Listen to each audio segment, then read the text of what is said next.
ദിവ്യകാരുണ്യ ആരാധനയിലേക്ക് നമ്മൾ പ്രവേശിക്കുകയാണ്. ദൈവത്തിൻ്റെ സ്നേഹം ധ്യാനിച്ച് ആ സ്നേഹം രുചിച്ച് കർത്താവിനെ നമ്മൾ മഹത്വപ്പെടുത്തുന്ന സമയമാണ് ആരാധനയുടെ സമയം.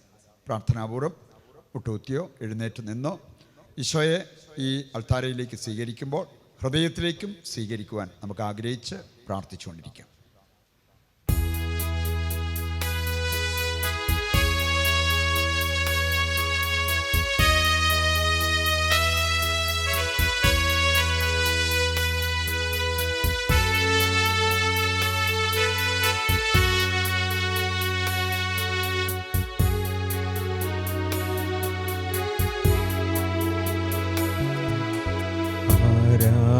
ആരാധനയുടെ നിമിഷങ്ങളിൽ ആത്മനാഥനെ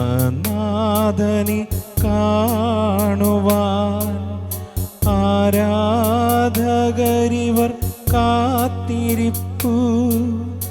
ആത്മനാഥനീശുവേ ആരാധന ആരാധന ആയിരം ആരാധന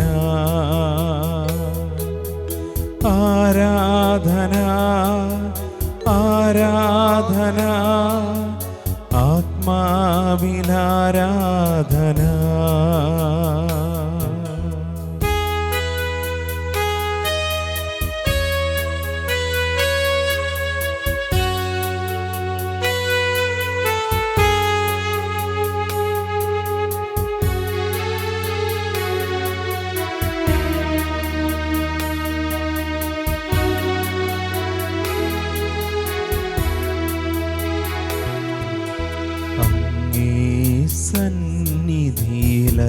സന്നിധിയിലൽപ്പനേരം ജീവിപ്പതോ മഹാഭാഗ്യമേ. അന്യഗൃഹത്തിലൊരായിരം നാൾ വാഴ്വതേക്കാളിത്ര മോഹനം.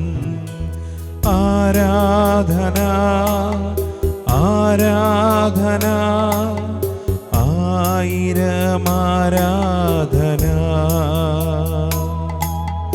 ആരാധന ആരാധന ആത്മാവിലാരാധന ആത്മാവിലാരാധന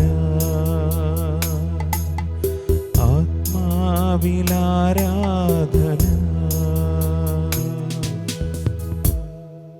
പരിശുദ്ധ പരമ ദിവ്യകാരുണ്യത്തിന് എന്നേരവും ആരാധനയും സ്തുതിയും പുകഴ്ചയും ഉണ്ടായിരിക്കട്ടെ.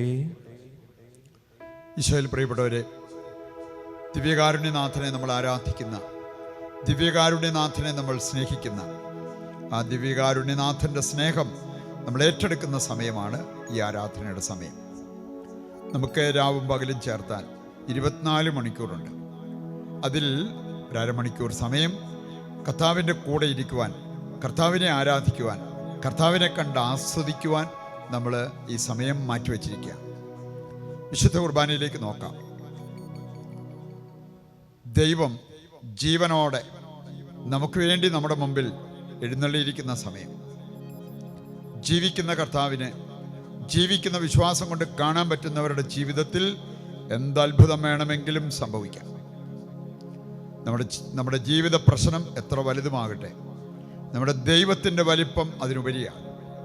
അപ്പം അതുകൊണ്ട് ജീവിക്കുന്ന വിശ്വാസത്തോടെ ദൈവത്തെ കണ്ടാൽ, ദൈവത്തെ ആരാധിച്ചാൽ അവിടെ അത്ഭുതങ്ങളും അടയാളങ്ങളും സംഭവിക്കും എന്നത് നമുക്ക് അടിയുറച്ച് വിശ്വസിക്കാം. യോഹന്നാന്റെ സുവിശേഷം 13-ാം അധ്യായം അതിൻ്റെ 31 മുതൽ 35 വരെയുള്ള വചനഭാഗം നമ്മൾ എടുക്കുമ്പോൾ വലിയൊരു സന്ദേശം അവിടെ നമുക്ക് ലഭിക്കുന്നുണ്ട്. യോഹന്നാന്റെ സുവിശേഷം 13-ാം അധ്യായം അതിൻ്റെ 31 മുതൽ 35 വരെയുള്ള വചനങ്ങൾ ധ്യാനിച്ചുകൊണ്ട് നമുക്ക് ദൈവത്തെ ആരാധിക്കാൻ ഒരുങ്ങാം. അവൻ പുറത്തുപോയി കഴിഞ്ഞപ്പോൾ യേശു പറഞ്ഞു, ഇപ്പോൾ മനുഷ്യപുത്രൻ മഹത്വപ്പെട്ടിരിക്കുന്നു, അവനിൽ ദൈവവും മഹത്വപ്പെട്ടിരിക്കുന്നു. ദൈവം അവനിൽ മഹത്വപ്പെട്ടുവെങ്കിൽ ദൈവം അവനെ തന്നിൽ മഹത്വപ്പെടുത്തും, ഉടൻ തന്നെ മഹത്വപ്പെടുത്തും. എൻ്റെ കുഞ്ഞുങ്ങളെ, ഇനി അല്പസമയം കൂടി ഞാൻ നിങ്ങളോട് കൂടെ ഉണ്ടായിരിക്കും. നിങ്ങൾ എന്നെ അന്വേഷിക്കും. എന്നാൽ ഞാൻ യഹൂദരോട് പറഞ്ഞതുപോലെ ഇപ്പോൾ നിങ്ങളോടും പറയുന്നു, ഞാൻ പോകുന്നിടത്തേക്ക് വരാൻ നിങ്ങൾക്ക് കഴിയുകയില്ല. ഞാൻ പുതിയൊരു കൽപ്പന നിങ്ങൾക്ക് നൽകുന്നു. നിങ്ങൾ പരസ്പരം സ്നേഹിക്കുവിൻ. ഞാൻ നിങ്ങളെ സ്നേഹിച്ചതുപോലെ നിങ്ങളും പരസ്പരം സ്നേഹിക്കുവിൻ.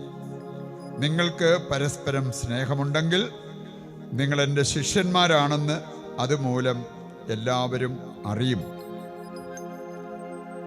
യോഹന്നാൻ ശ്ലീഹ പ്രത്യേകം നമ്മെ പഠിപ്പിക്കുന്നൊരു കാര്യം, നാം ക്രിസ്ത്യാനികളാണെന്ന് മറ്റുള്ളവർ പറയണമെങ്കിൽ, നാം ക്രിസ്ത്യാനികളാണെന്ന് ദൈവം സാക്ഷിക്കണമെങ്കിൽ നാം പരസ്പരം സ്നേഹിക്കുന്നവരായി മാറണം. യോഹന്നാൻ ശ്ലീഹ പറയുന്നുണ്ട്, കാണപ്പെടുന്ന സഹോദരനെ നീ സ്നേഹിക്കുന്നില്ലെങ്കിൽ കാണപ്പെടാത്ത ദൈവത്തെ നീ സ്നേഹിക്കുന്നു എന്ന് എങ്ങനെ പറയാൻ പറ്റും? നീ അങ്ങനെ പറഞ്ഞാലും അത് അസത്യമായി മാറും. പറയുന്നുണ്ട്, നമ്മൾ പരസ്പരം സ്നേഹിക്കുന്നതിലൂടെയാണ് ദൈവത്തെ സ്നേഹിക്കുന്നവരാണെന്ന് തെളിയിക്കേണ്ടത്. പരസ്പരം സ്നേഹിക്കുമ്പോഴാണ് ദൈവത്തെ നമുക്ക് കാണാൻ സാധിക്കുന്നത്. ഈ യാഥാർത്ഥ്യം നമ്മൾ മനസ്സിലാക്കിയാൽ ദിവ്യകാരുണ്യത്തിലേക്ക് നോക്കി ദൈവത്തെ ആരാധിക്കാൻ പറ്റും. ആരാധിക്കേണ്ടതിന് നാം നമ്മുടെ സഹോദരങ്ങളെ സ്നേഹിക്കുന്നവരായി മാറണം. ദൈവത്തെ നന്നായി ആരാധിച്ചാൽ, വിശുദ്ധ കുർബാനയിൽ ദൈവത്തെ കാണാൻ നമുക്ക് സാധിക്കുന്നെങ്കിൽ ഉറപ്പായും നമ്മൾ നമ്മുടെ സഹോദരങ്ങളിൽ കർത്താവിൻ്റെ സാന്നിധ്യം കണ്ട് അവരെ ആരാധിക്കുന്നവരായിട്ട്, അല്ലെങ്കിൽ സഹോദരങ്ങളെ സ്നേഹിക്കുന്നവരായിട്ട് നമ്മൾ മാറും. അപ്പോഴാണ് ദൈവത്തെ നമ്മൾ ആത്മാവിലും സത്യത്തിലും ആരാധിക്കുന്നവരായിട്ട് മാറുക. ഈ വലിയ ബോധ്യത്തോടെ, ഈ വിശ്വാസത്തോടെ നമുക്കൊരു ഗാനത്തിലൂടെ നമ്മുടെ ദൈവത്തെ ജീവനോടെ, ഈ ദിവ്യകാരുണ്യത്തിൽ എഴുന്നള്ളിയിരിക്കുന്ന ദൈവത്തെ ആരാധിച്ച് സ്തുതിച്ച് നമുക്ക് പ്രാർത്ഥിക്കാം.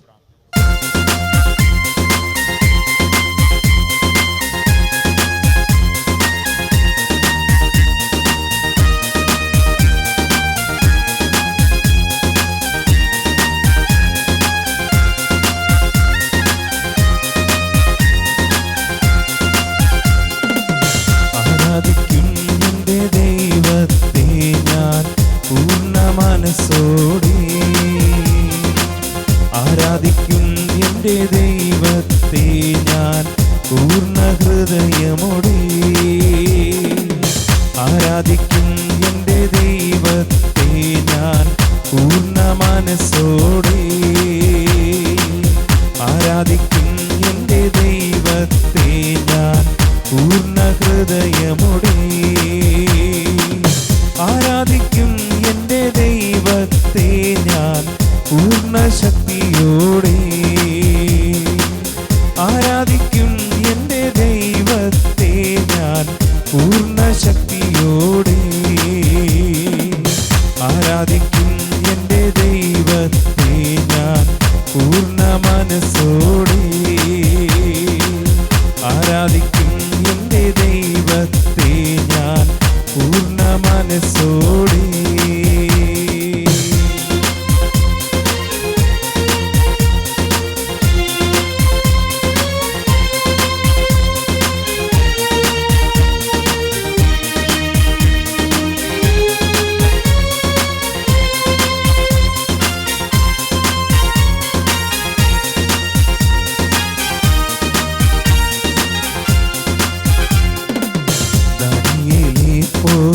സഹനത്തിലും ആരാധിക്കും എൻ്റെ ദൈവത്തെ, ദാവീദിനെ പോൽ എന്നെ ഞാൻ മറന്നിട്ട് ആരാധിക്കും എൻ്റെ ദൈവത്തെ, ദാനിയേലെ പോൽ സഹനത്തിലും ആരാധിക്കും എൻ്റെ ദൈവത്തെ, ദാവീദിനെ പോൽ എന്നെ ഞാൻ മറന്നിട്ട് ആരാധിക്കും എൻ്റെ ദൈവത്തെ.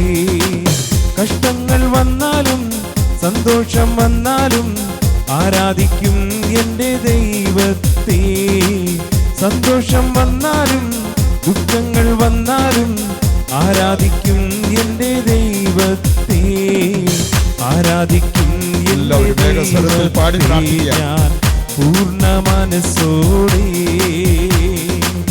ആരാധിക്കും എൻ്റെ ദൈവത്തെ ഞാൻ പൂർണ്ണ മനസ്സോടെ.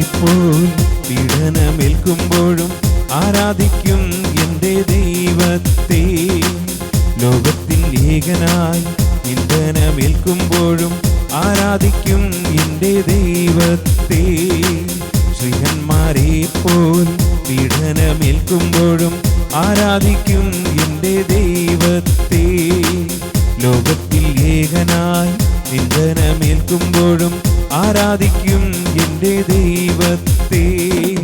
വൈരികൾ എതിർത്താൽ ജീവനെ മറന്നു ഞാൻ ആരാധിക്കും എൻ്റെ ദൈവത്തെ, വൈരികൾ എതിർത്താൽ ജീവനെ മറന്നു ഞാൻ ആരാധിക്കും എൻ്റെ ദൈവത്തെ, ആരാധിക്കും എൻ്റെ ദൈവത്തെ ഞാൻ പൂർണ്ണ മനസ്സോടെ, ആരാധിക്കും എൻ്റെ ദൈവത്തെ ഞാൻ പൂർണ്ണ ഹൃദയമോടെ, ആരാധിക്കും എൻ്റെ ദൈവത്തെ ഞാൻ പൂർണ്ണ ശക്തിയോടെ, ആരാധിക്കും എൻ്റെ ദൈവത്തെ ഞാൻ പൂർണ്ണ ശക്തിയോടെ, ആരാധിക്കും എൻ്റെ ദൈവത്തെ ഞാൻ പൂർണ്ണ മനസ്സോടെ, പൂർണ്ണ ഹൃദയമോടെ, പൂർണ്ണ ശക്തിയോടെ, പൂർണ്ണ മനസ്സോടെ. സ്വതന്ത്രമായിട്ട് അല്പസമയം കർത്താവിനെ സ്തുതിച്ച് ആരാധിച്ച് മഹത്വപ്പെടുത്താം. Hallelujah, hallelujah. കർത്താവേ, അങ്ങയുടെ സ്നേഹം വലുതാണ്, കർത്താവേ, അങ്ങയുടെ സ്നേഹം അനന്തമാണ്. ആ സ്നേഹത്തിന് ഞങ്ങൾ അങ്ങേ ആരാധിക്കുന്നു. കർത്താവേ, ലോകം മുഴുവന് വേണ്ടി ഞങ്ങൾ അങ്ങേ ആരാധിക്കുന്നു. കർത്താവേ, അവിടുത്തെ ശക്തിയും കൃപയും ഞങ്ങളുടെ മേൽ ഭക്ഷിക്കണമേ ഞങ്ങൾ പ്രാർത്ഥിക്കുന്നു. ദൈവമേ, അങ്ങയുടെ നാമം മഹത്വപ്പെടട്ടെ. Hallelujah, hallelujah, hallelujah. യേശുവേ, ആരാധന, ആരാധന, ആരാധന. കർത്താവേ, ഞങ്ങളുടെ ദുഃഖങ്ങളും ഭാരങ്ങളും വേദനകളും രോഗങ്ങളും അവിടുത്തെ പക്കൽ ഇറക്കി വെച്ച് ഞങ്ങൾ അങ്ങേ ആരാധിക്കുന്നു. Hallelujah, hallelujah, hallelujah. ഞങ്ങളുടെ ഇല്ലായ്മകളും വല്ലായ്മകളും അവിടുത്തെ കരങ്ങളിലേക്ക് സമർപ്പിച്ച് ഞങ്ങൾ അങ്ങേ ആരാധിക്കുന്നു. Hallelujah, hallelujah, hallelujah. അത്ഭുതങ്ങൾ നടക്കുമെന്ന് കർത്താവേ അങ്ങ് വാഗ്ദാനം ചെയ്തിട്ടുണ്ടല്ലോ. ഈ ആരാധനയിൽ അത്ഭുതങ്ങളും അടയാളങ്ങളും സംഭവിക്കട്ടെ എന്ന് പ്രാർത്ഥിക്കുന്നു. Hallelujah, hallelujah. യേശുവേ നന്ദി, നന്ദി. യേശുവേ നന്ദി, യേശുവേ നന്ദി. അല്പസമയം നിശബ്ദതയിൽ ദൈവത്തെ നമുക്ക് ആരാധിക്കാം, സ്തുതിക്കാം, വിളിച്ചപേക്ഷിക്കാം, അവിടുത്തെ സ്നേഹത്തിൽ ലയിക്കാം.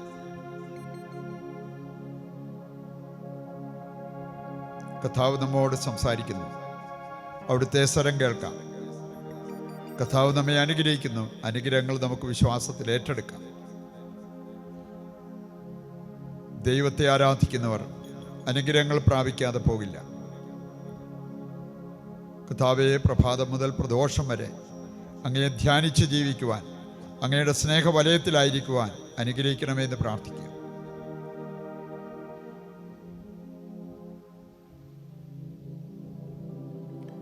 ദിവ്യകാരുണ്യത്തിലേക്ക് നോക്കിയിരുന്ന് പ്രാർത്ഥിക്കേണ്ടവർക്ക് അപ്രകാരം ചെയ്യാം.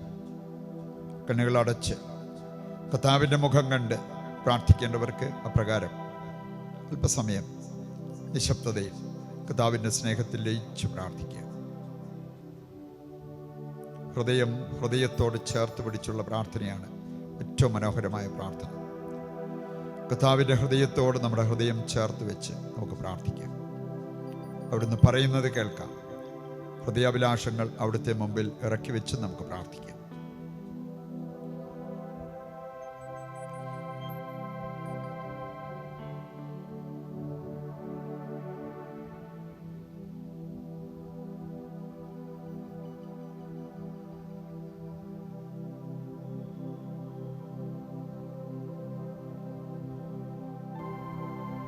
പ്രിയപ്പെട്ടവർ, നമ്മൾ ദിവ്യകാരുണ്യത്തിലേക്ക് നോക്കി ദൈവസ്നേഹം ധ്യാനിക്കുന്ന നിമിഷങ്ങളാണ് ആരാധനയുടെ നിമിഷങ്ങൾ. ദൈവത്തിൻ്റെ സ്നേഹം പലവിധത്തിൽ ദൈവം നമുക്ക് വെളിപ്പെടുത്തി തന്നിട്ടുണ്ട്. തിരിച്ചറിയുവാനും രുചിച്ചറിയുവാനും സാധിച്ചാൽ നമ്മുടെ ജീവിതം മാറും.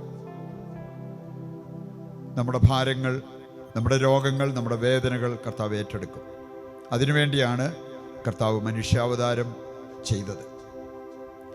ദൈവസ്നേഹത്തിൻ്റെ ഒന്നാമത്തെ ശക്തമായ ഒരു അടയാളമായിട്ട് നമുക്ക് കാണാൻ സാധിക്കും യേശു മനുഷ്യനായി ഈ ഭൂമിയിൽ ജനിച്ചത്. നമ്മുടേതുപോലുള്ള ശരീരം ഏറ്റെടുത്ത് നമ്മുടെ തന്നെ രക്തവും ഞരമ്പും എല്ലാം സ്വീകരിച്ച് മാംസപേശികളൊക്കെ സ്വീകരിച്ച് അവിടുന്ന് മനുഷ്യനായി ജീവിച്ചു. 33 വർഷക്കാലം ഈ ഭൂമിയിൽ ജീവിച്ചു. യേശുവിൻ്റെ സ്നേഹമാണ് നമ്മളവിടെ കാണുക. യെശയ്യാ 53 അധ്യായത്തിൻ്റെ 3 മുതൽ 5 വരെ വായിക്കുമ്പോൾ നമ്മൾ കാണുന്നുണ്ട്, അവിടുന്ന് നമ്മുടെ രോഗങ്ങൾ ഏറ്റെടുത്തു, പാപങ്ങൾ ഏറ്റെടുത്തു. അങ്ങനെ നമുക്ക് രക്ഷ നൽകി, സൗഖ്യം നൽകി. ഇത് ദൈവസ്നേഹത്തിൻ്റെ ശക്തമായ ഒരു സൂചനയല്ലേ? നമുക്ക് വേണ്ടി മനുഷ്യാവതാരം ചെയ്ത കർത്താവിനെ നമുക്ക് സ്നേഹത്തിൽ ആരാധിക്കാം, സ്തുതിക്കാം. കർത്താവ്, ഇത്രമാത്രം ഞങ്ങളെ സ്നേഹിച്ച അങ്ങേ തിരിച്ച് സ്നേഹിക്കുവാനുള്ള കൃപ തരണമേ എന്ന് പ്രാർത്ഥിക്കുക. സ്നേഹത്തിൻ്റെ ഒരു അഭിഷേകത്തിനായിട്ട് ആഗ്രഹിച്ച് പ്രാർത്ഥിക്കുക. കർത്താവ് നമ്മെ സ്നേഹിക്കുന്നതിൻ്റെ രണ്ടാമത്തെ ശക്തമായ അടയാളമാണ് അവിടുന്ന് വിശുദ്ധ കുർബാന സ്ഥാപിച്ചത്. അതുകൊണ്ടാണ് നമുക്കിപ്രകാരം ജീവിക്കുന്ന ദൈവത്തിന് മുമ്പിലിരുന്ന് പ്രാർത്ഥിക്കാൻ പറ്റുക. നോക്കുമ്പോൾ കാണുന്നത് ഗോതമ്പപ്പമായിട്ട് തോന്നിയാലും ജീവിക്കുന്ന ദൈവമാണ് നമ്മുടെ മുമ്പിലുള്ളത്. കർത്താവേ, അവിടുന്ന് വിശുദ്ധ കുർബാന സ്ഥാപിച്ചത് അങ്ങയുടെ സാന്നിധ്യം ലോകാവസാനം വരെ ഞങ്ങൾക്കുണ്ടാകുവാനാണ്. ശക്തമായ സാന്നിധ്യം, ശാരീരിക സാന്നിധ്യം കഴിഞ്ഞാൽ പിന്നെ അടുത്തത് കൗദാശിക സാന്നിധ്യമാണ്, സാക്രമെൻ്റൽ പ്രസൻസ് ഓഫ് ഗാഡ്. അതാണ് നമുക്കിപ്പോൾ ഉള്ളത്. ഈശോയിലേക്ക് നമുക്ക് നോക്കാം. കർത്താവേ, അങ്ങയുടെ ശക്തമായ സാന്നിധ്യം അനുഭവിക്കുവാൻ, ആ സാന്നിധ്യത്തിൽ എൻ്റെ ജീവിതം രൂപപ്പെടുവാൻ ഇടവരുത്തണമേ എന്ന് ദൈവത്തോട് നമുക്ക് പ്രാർത്ഥിക്കാം.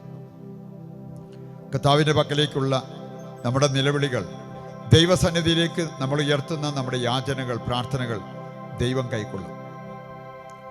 ദൈവസ്നേഹത്തിൻ്റെ അടയാളമായി നമുക്ക് കാണാവുന്ന മൂന്നാമത്തെ കാര്യം ഇതാണ്, കർത്താവിൻ്റെ കാൽവരി മല യാഗം.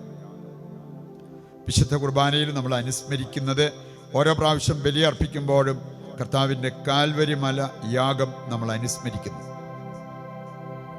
ഈശോയെ, കാൽവരി ബലിയിലെ അവിടുത്തെ യാഗം അങ്ങ് ഞങ്ങളെ സ്നേഹിച്ചതിൻ്റെ അടയാളമാണ്. അതുകൊണ്ടാണ് മദർ തെരേസ പറഞ്ഞത്, കുരിശുരൂപത്തിലേക്ക് നോക്കുമ്പോൾ നമ്മൾ കാണുന്നു ദൈവത്തിൻ്റെ അന്നത്തെ സ്നേഹം. കർത്താവ് നമ്മെ എത്രമാത്രം അന്ന് സ്നേഹിച്ചു എന്ന് കുരിശിലേക്ക് നോക്കിയാൽ, കുരിശ് രൂപത്തിലേക്ക് നോക്കിയാൽ നമുക്ക് കാണാൻ പറ്റും.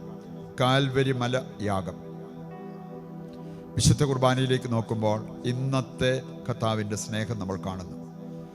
വിശുദ്ധ കുർബാനയിലേക്ക് നോക്കുമ്പോഴെല്ലാം കർത്താവെ, അങ്ങനെ എത്രമാത്രം സ്നേഹിച്ചു എന്ന് ഈ ദിവ്യകാരുണ്യത്തിൽ ഞാൻ കാണുന്നു എന്ന് നമുക്ക് പറയാൻ പറ്റണം. ഈശോയിലേക്ക് നോക്കി ആ സ്നേഹം നമുക്ക് അനുഭവിക്കാം. പലപ്പോഴും കർത്താവെ, അവിടുത്തെ ദിവ്യ സാന്നിധ്യം അനുഭവിക്കാൻ ഞങ്ങൾക്ക് പറ്റാതെ പോയിട്ടുണ്ട്. ഞങ്ങളുടെ പാപം മൂലം, പാപക്കറകൾ മൂലം, ഞങ്ങളുടെ വിശ്വാസക്കുറവ് മൂലം, സ്നേഹക്കുറവ് മൂലം.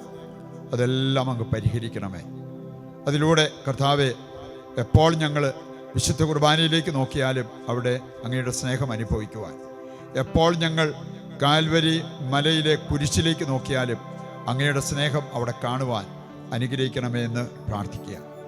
ഈ പ്രാർത്ഥനയോടെ നമ്മളെ തന്നെ വിശുദ്ധീകരിച്ചുകൊണ്ട് നമുക്ക് ഈ ഗാനത്തിൽ പങ്കുചേരാം. കർത്താവിൻ്റെ കരുണയ്ക്കായി പ്രാർത്ഥിക്കുകയും ചെയ്യാം. ക്രൂശിൽ കണ്ടു ഞാൻ നിൻ സ്നേഹത്തെ, ആഴമാർന്ന നിൻ മഹാത്യാഗത്തെ. ക്രൂശിൽ കണ്ടു ഞാൻ നിൻ സ്നേഹത്തെ, ആഴമാർന്ന നിൻ മഹാത്യാഗത്തെ പകരം എന്തു നൽകും ഞാനിനി? ഹൃദയം പൂർണ്ണമായി നൽകുന്നു താതനാ. പകരം എന്തു നൽകും ഞാനിനി? ഹൃദയം പൂർണ്ണമായി നൽകുന്നു താതനാ. ആടിപ്പിണരിൽ കണ്ടു നിൻ സ്നേഹത്തെ സൗഖ്യമാക്കും യേശുവിൻ ശക്തി. ആടിപ്പിണരിൽ കണ്ടു നിൻ സ്നേഹത്തെ സൗഖ്യമാക്കും യേശുവിൻ ശക്തി. പകരം എന്തു നൽകും ഞാനിനി? ദേശത്തെങ്ങും പോകും സുവിശേഷവുമാ. പകരം എന്തു നൽകും ഞാനിനി?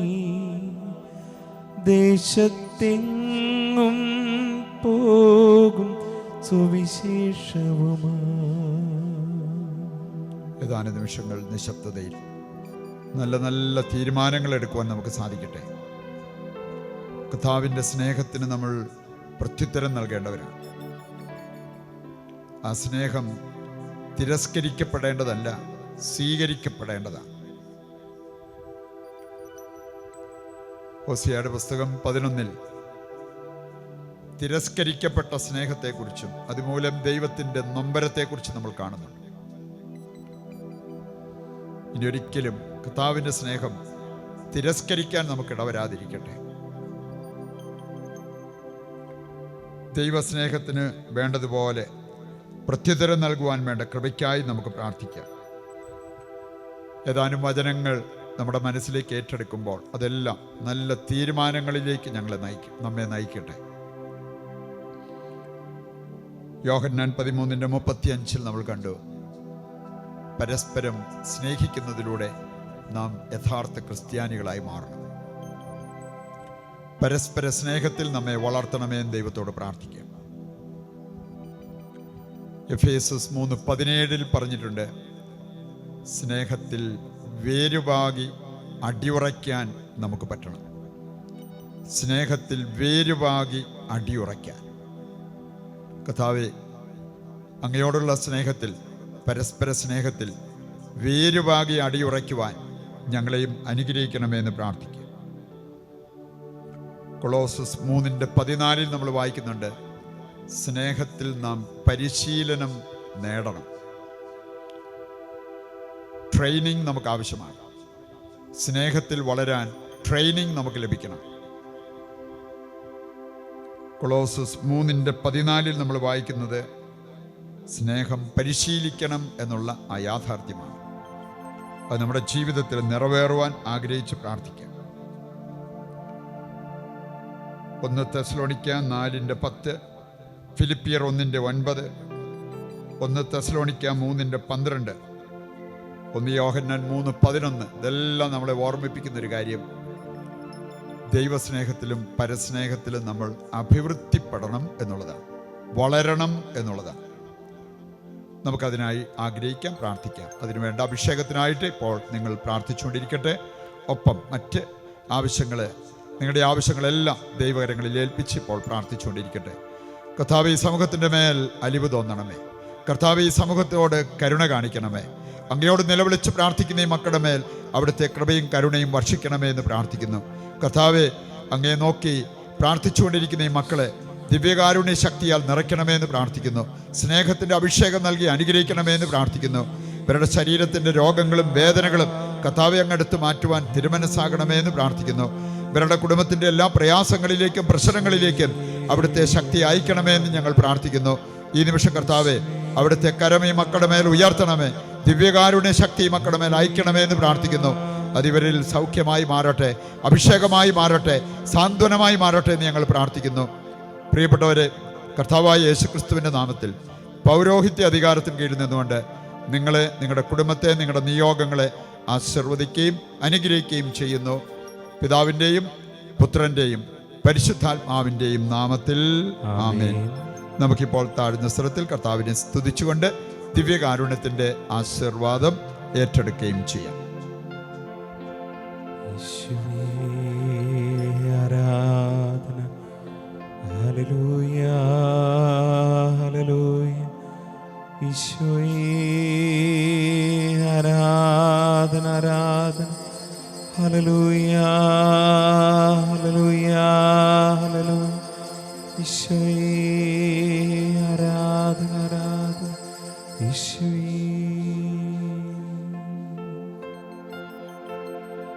പരിശുദ്ധ പരമമാ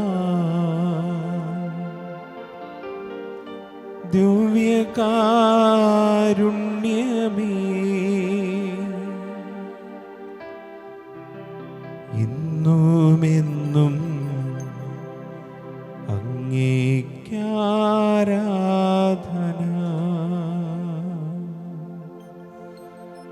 ഇന്നുമെന്നും അങ്ങേക്കാരാധന.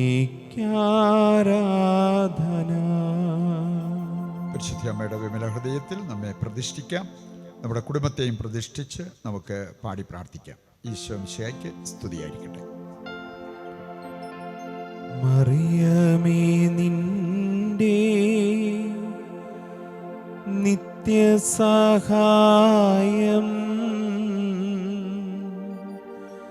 തേടുന്നു ഞങ്ങളമ്മേ. മക്കളെന്നോർത്തു നീ ഞങ്ങൾ തൻ പ്രാർത്ഥന ഒക്കെയും കേൾക്കണമേ.